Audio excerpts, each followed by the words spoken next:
মুসলিম হলে আমার সালাম নিবেন, হিন্দু হলে আদাব, আর অন্যান্য ভাইদের জন্য আন্তরিক শুভেচ্ছা ও অভিনন্দন। তো নাইস টিভি সার্ভিসিং এর পক্ষ থেকে বন্ধুরা, আমার সামনে দেখতেছেন একটা ওয়ালটন L88 একটা কিপ্যাড বাটন মোবাইল। এই বাটন মোবাইলটার সমস্যা আমি বলে দিচ্ছি। সারাদিন যদি চার্জে রাখা হয় একটা খুঁটিও জমা হয় না। এই সমস্যাটা আমরা কিভাবে সমাধান করব সেই প্রসেসগুলো আজকে শেয়ার করব ইনশাল্লাহ।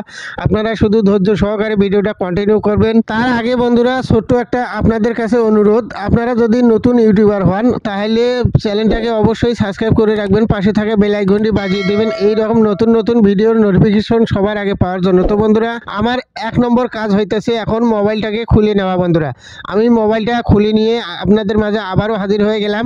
এই যে দেখেন, আমি টুইজারের মাধ্যমে দেখিয়ে দিচ্ছি। এখানে দেখেন চার্জিং আইসি আছে, একটা রেস্টেন আছে, একটা ডায়োড আছে। এই ডায়োডগুলো বা এই রেস্টেনগুলো আমি সম্পূর্ণটা উঠিয়ে ফেলে দেবো বন্ধুরা।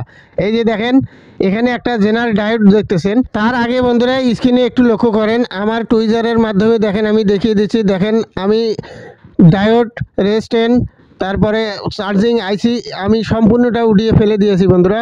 এখন আমি এই জেনারেল ডায়োড দিয়ে মডিফাই করব। আপনারা ধৈর্য সহকারে ভিডিওটা কন্টিনিউ করেন। আর এই জেনারেল ডায়োড কীভাবে লাগবে সেই প্রসেসগুলো দেখাইতেছি আজকে। আপনারা জেনারেল ডায়োড লাগাবেন, জেনারেল ডায়োডের প্লাস সেকশন লাগাবেন ব্যাটারি কানেক্টরের প্লাসে, আর মাইনাস লাগাবেন হইতেছে চার্জিং পুটের প্লাস সেকশনে। তো যাই হোক, আমি কিন্তু অলরেডি জেনারেল ডায়োডটি বন্ধুরা লাগা শুরু করে দিলাম। আমি এক সাইড লাগিয়ে ফেলেছি বন্ধুরা, আমি প্লাস সেকশন লাগিয়ে ফেলেছি। এখন আমার জেনারেল ডায়োডের মাইনাস সেকশন লাগানোর পালা। তো যাই হোক, আমি চার্জিং পুটের যে প্লাস সেকশন আছে এই প্লাস সেকশনে আমি জেনারেল ডায়োডের মাইনাসটা লাগাই দিতেছি। একটু লক্ষ্য করেন বন্ধুরা, আমার কিন্তু ঝালাই অলরেডি ক্লিয়ার প্রায় শেষ। তো যাই হোক, আমি সুন্দরভাবে ঝালাই করে দিচ্ছি। আপনারা চাইলেও কিন্তু এইরকম আপনাদের যদি মোবাইলের সমস্যা হয়ে থাকে তাহলে আপনারা নিজেরাই করে নিতে পারবেন বাসাতে বসেই। তো যাই হোক, আমার কিন্তু ঝালাই ক্লিয়ার হয়ে গেল বন্ধুরা। হ্যাঁ বন্ধুরা, একটু লক্ষ্য করবেন। নতুন বন্ধুরা আপনাদেরকে বলতেছি, যদি সার্ভিসিং বিষয়ে আপনাদের মনে কোনো প্রশ্ন থেকে থাকে তাহলে অবশ্যই কমেন্ট করে মতামত জানাবেন। তো বন্ধুরা, আমার কিন্তু ডায়োডটা লাগা শেষ হয়ে গেল। আমি একটু পেট্রোল ঢেলে দিলাম, দেওয়ার পর একটু জায়গাটা পরিষ্কার করে নিয়ে নিলাম।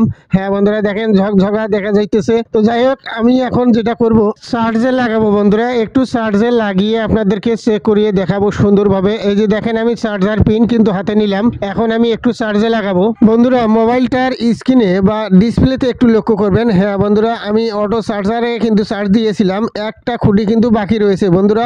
এখন আমি যেটা করব মোবাইলটাকে ফিডিং করে নেব বন্ধুরা। ফিডিং করে নেওয়ার পর চার্জে 10 মিনিট রেখে দেবো। 10 মিনিট রেখে দেওয়ার পর আমি আবারও দেখেন স্ক্রিনে চলে এলাম। মোবাইলটার ডিসপ্লেতে একটু লক্ষ্য করেন বন্ধুরা, আমি 10 মিনিট চার্জে রেখেছিলাম। দেখেন বন্ধুরা, ফুল চার্জ কিন্তু দেখাইতেছে। দেখলেন তো নতুন বন্ধুরা, 4 মিনিটের মধ্যে কাজটা ক্লিয়ার করে ফেললাম। তো যাই হোক বন্ধুরা, এই ভাইয়ের ভিডিওটা দেখে যদি বিন্দু মাত্র উপকার হয় তাহলে একটা লাইক দিতে ভুলবেন না।